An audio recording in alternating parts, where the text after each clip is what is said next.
Penguin Random House Audio presents The Family Game.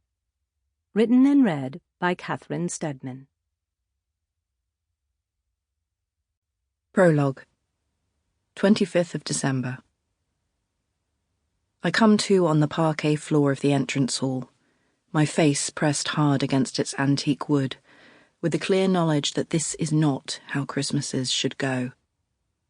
Around me, the Gothic grandeur of the Hydes slides back into focus. The Holbecks family seat. Everything multiple generations of wealth and power can buy you.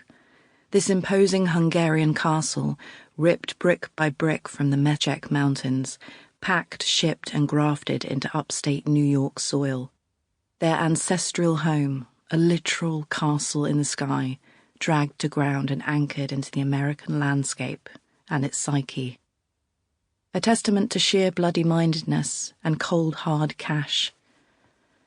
In the 1800s, a Holbeck bride wanted her beau to lasso the moon, and here's the solid proof he did. He made a dream real. Some might say more money than sense, maybe. But from down here, bleeding on their floor, even I have to admit this place is beautiful. And who in love doesn't hope for a lassoed moon? After all, that's what love is, isn't it? Across from me, the front door stands ajar, so close and yet so far. A crisp winter breeze tickling my face as I watch snowflakes float peaceably through the air outside, freedom just beyond my reach. Past that doorway, the grounds roll out in all their splendor. Snow-blanketed ornamental gardens, an ice-crusted boating lake, crystalline lawns that finally give way to miles of thickly packed Holbeck woodland. And at the limits of that moonlit forest, a 15-foot-high perimeter wall encircling us, separating the Holbeck family from the rest of the world. A sovereign state, an enclave, a compound with its own rules and self-regulating systems. I have been found lacking, by one or all, and steps are in motion. I might not survive the night. If I could stand right now, if I could run and scale the perimeter wall, the nearest town would still be over an hour on foot. If I had my phone, I could call the police. But given who I am, who they are, I can't be sure the way things would go when they got here. There is a way to read any story, and I might have found myself with a slight credibility problem. A girl with a past tries to marry into money and all hell breaks loose. We all know how that story ends. It's funny, in-laws are supposed to be problematic, aren't they? That old cultural stereotype. I guess it's funny because it's often true. In-laws can be difficult. Families can be difficult. And I can't argue with the facts. Here, bleeding on their floor.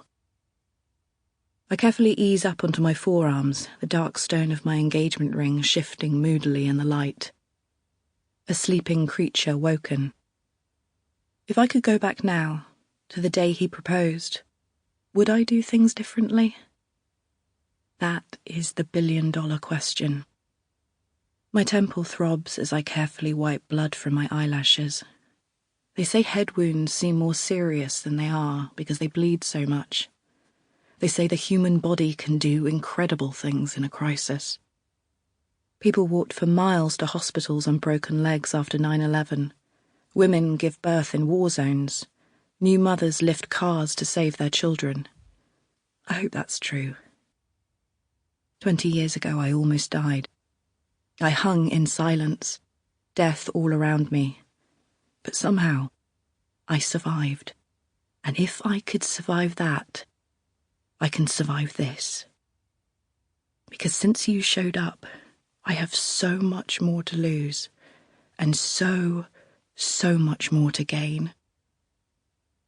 We're going to survive this, you and I. They say you can't choose your family, but they're wrong. You can. It just takes way more effort than most people are willing to put in. And with that thought in mind, I slowly push up and stumble to my feet. Chapter 1. Fairy Tale of New York. Monday the 21st of November. Christmas lights twinkle in the rain as I duck down Fifth Avenue, red, greens and golds glimmering in reflection on puddles and glass as I dodge along the busy sidewalk, my phone pressed tight to my ear. And the good news is, it's looking like we're going to hit the 1 million copy selling mark by the end of this week. We did it, Harry. My literary agent Louisa cheers on the phone. Her voice is warm and close, as if she were bundled up against the cold beside me in the sharp New York City chill. I try not to think of the 3,500 miles of distance between New York and London, between me and my old home and its soft, damp greyness. But every now and then the pangs of homesickness awaken and stretch just beneath the surface of my new life. It's been 4 months since I left England, and the pull of home is somehow stronger now that the winter is setting in. New York can be cold in so many ways. To all intents and purposes, she continues with glee, here's me saying you are now officially a 1 million copy best-selling author. I can't help but yelp with joy, a surreptitious half-skip in the street. The news is incredible. My first novel, a runaway bestseller, in the charts since publication. But this new milestone isn't something I could have ever dreamed of until now. New York swallows my ebullient energy greedily. I could probably lie down on the sidewalk and start screaming, and the festive shoppers would probably just weave around me unfazed. It's an oddly terrifying and yet reassuring thought. We'll be getting another royalty payout from the publisher at the end of the quarter, Louisa continues.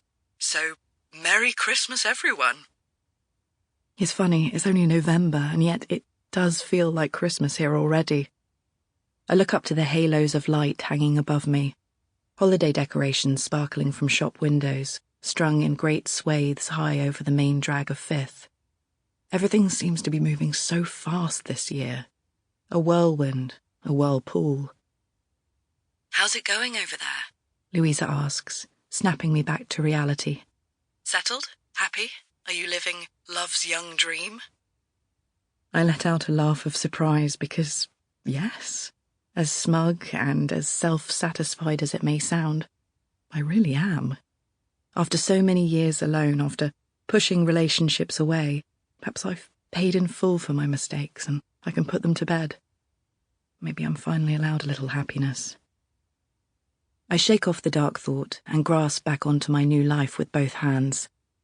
Well, we've got furniture now, at least. I'm not sure I've quite worked out the subway yet, but I guess I'll get there in the end.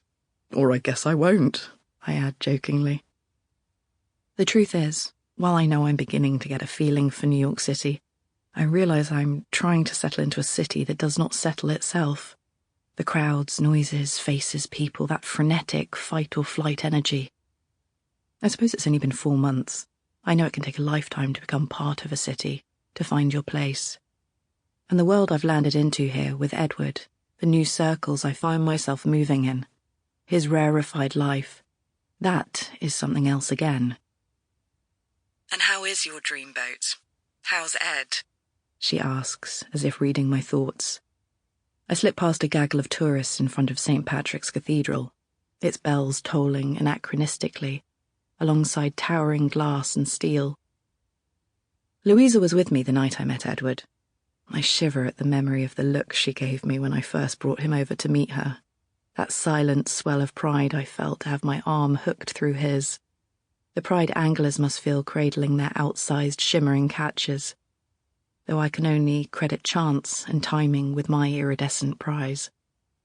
In fact, it would probably be more accurate to say Edward plucked me from the stream than the other way around.